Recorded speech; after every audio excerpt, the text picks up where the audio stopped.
This is the Mercedes S-Class Coupe, and it's a little bit like the iconic Barcelona chair in the way that it's super stylish, it's luxurious, and is extremely comfortable. Now, Mercedes has recently updated it, so it's got a new grille, it's got new tail lights, new alloy wheel designs. There's also a new engine and a new steering wheel, and more on that later.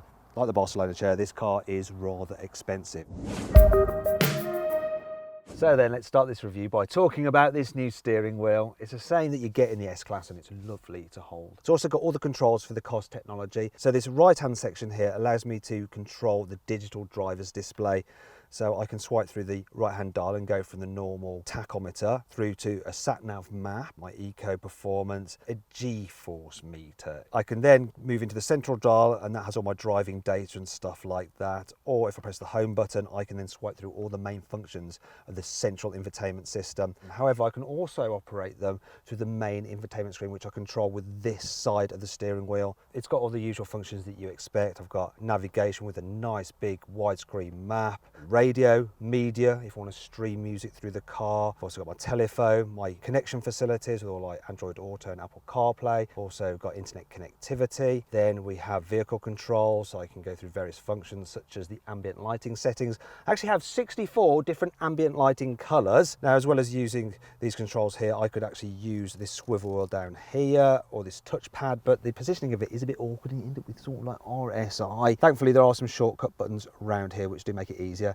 Generally, I think this system is very, very good. Not quite as good as BMW's iDrive. Yes, I know, I always say that, but it is the truth. Now, if you don't want to use any of these control input methods, you can just press a button up here for voice commands, and there's 450 different commands this system understands. So, massage seats.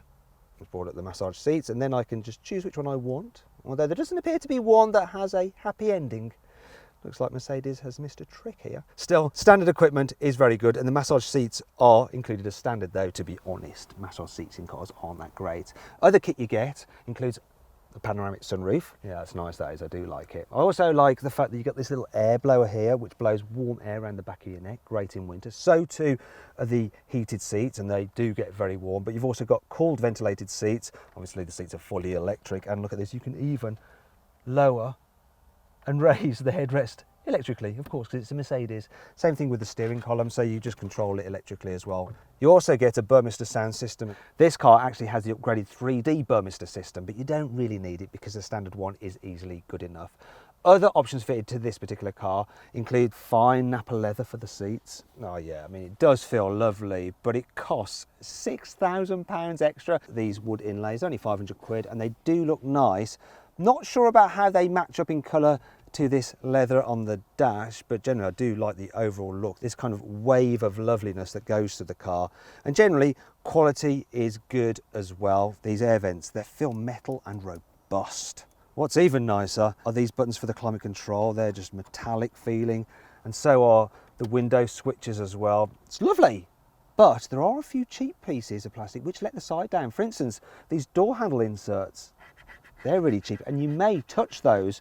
The air vent surrounds here in the back, cheap plastic as well.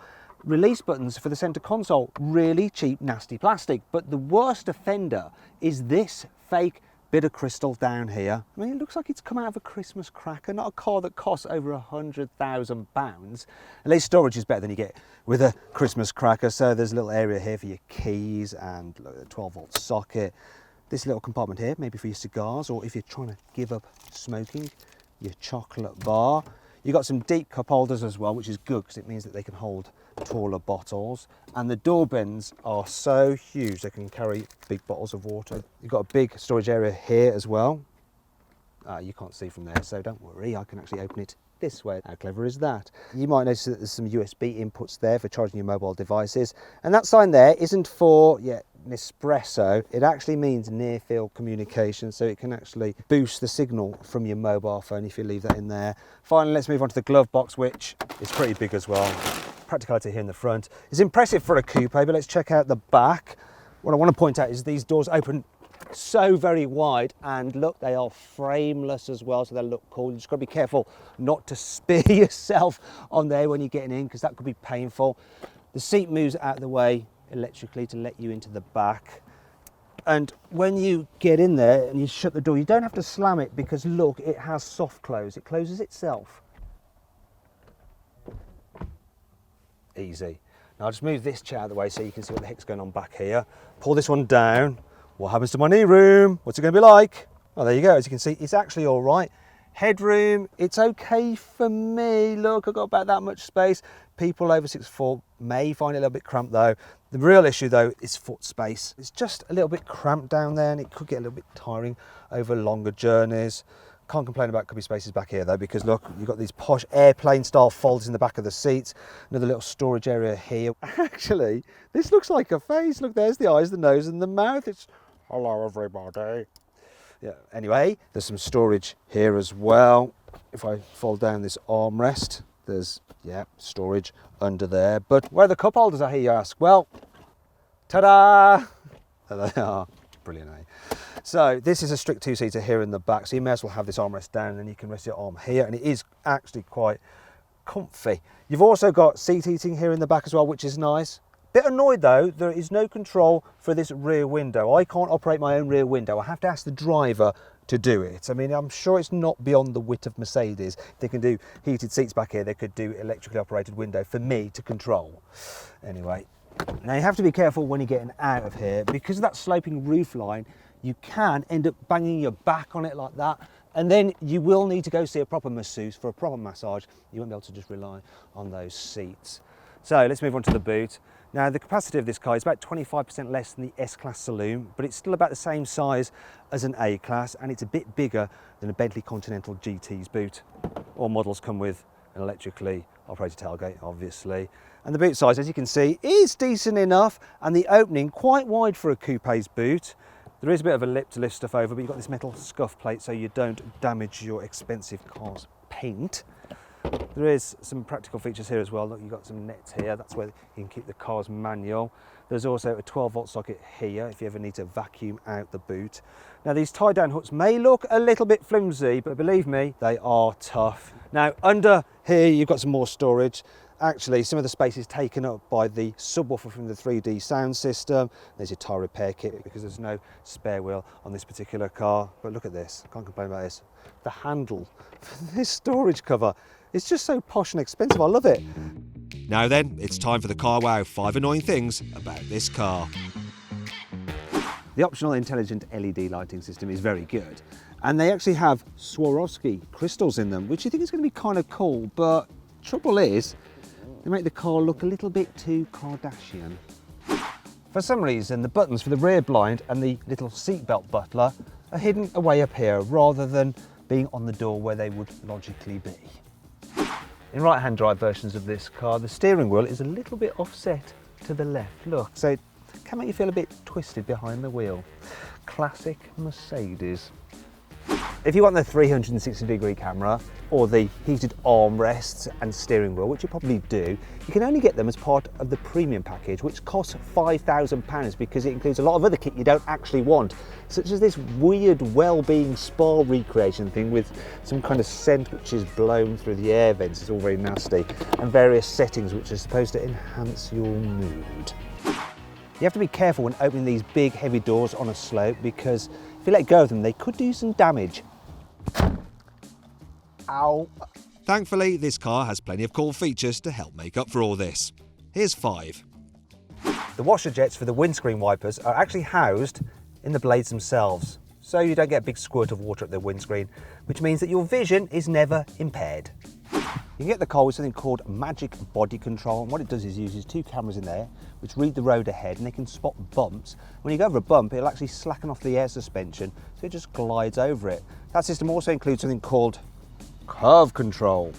What it allows the car to do is actually lean into a corner, a bit like a motorcycle, so it always feels stable and flat when you're cornering.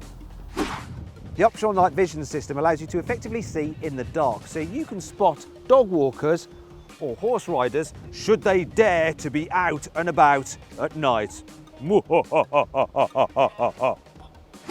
The car has OLED tail lights with 66 individual diodes, each with their own glass pane in front of them. Now when you unlock the car, they do this little dance. No, isn't it nice? The optional driver assistance pack has a cruise control which will keep you a safe distance from the car in front. It also has a steering assist function which will keep you in the centre of your lane, and basically it's one of the very best systems I have ever used. Now it's time to hit the road. This S-Class Coupe is a big car, but it's not quite as intimidating as you may think to drive through narrow town streets. Part of the reason is that you've got a good view going forward. It's quite easy to judge where the corners of the car are.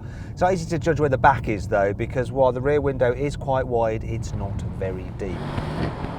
Now, one of the reasons you're going to be wanting one of those 360-degree cameras is because when you go through a narrow gap and you're close to an obstacle, it automatically pops up and shows you all the way around the car, and that could save you just scuffing your bodywork.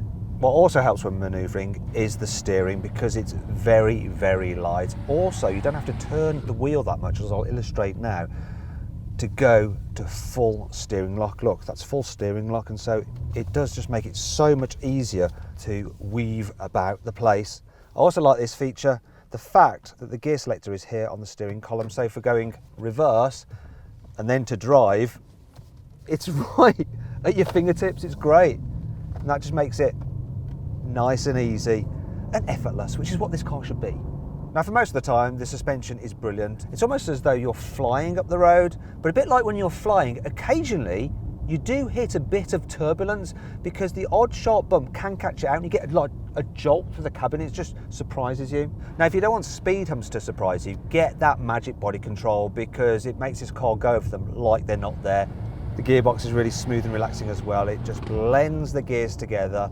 You wouldn't know it has 9 ratios. You can hardly feel it changing unless you suddenly floor the throttle, and then it changes pretty quickly to get a move on. This particular car is the S560, and it's got the new 4-litre V8 twin turbocharged engine, and it's blooming good, you know. So 0 to 60, that's 4.6 seconds. It's super fast and smooth when you want it to be, when you just want to coast along. But if I put it into sports mode, it gets a little bit fruity. It makes more of a noise. In fact, listen to this. It does a cheeky little fart when you lift off the throttle.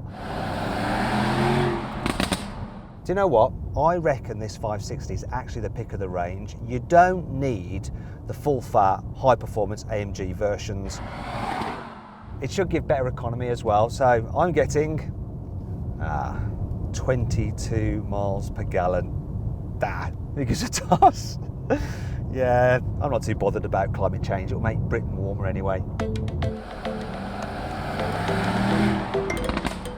So then, what's my verdict on the Mercedes S-Class Coupe? Should you avoid it? Should you consider it? Should you shortlist it? Should you just go right ahead and buy it? Well, I reckon you should just go right ahead and buy it.